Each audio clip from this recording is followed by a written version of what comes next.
ফেনীতে উঠতি বয়সী তরুণদের মধ্যে সচেতনতা বাড়াতে এবং ইতিবাচক পরিবেশ বজায় রাখতে জেলা পুলিশের পক্ষ থেকে নিয়মিত অভিযান পরিচালিত হচ্ছে।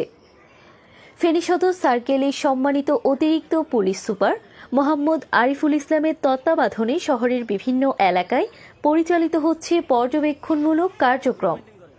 সম্প্রতি পরিচালিত এক অভিযানে 4 জনকে দায়িত্বশীলভাবে হেফাজতে নেওয়া হয়েছে। জেলা পুলিশের পক্ষ থেকে জানানো হয়েছে, সামাজিক স্থিতিশীলতা বজায় রাখতে এই ধরনের কার্যক্রম ভবিষ্যতেও চলমান থাকবে। একটি নিরাপদ ও সচেতন সমাজ গঠনে আমাদের সবার অংশগ্রহণ জরুরি। ফেনীর তালাশ, ফেনী।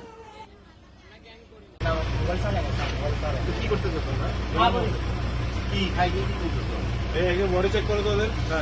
চেক করে দাও।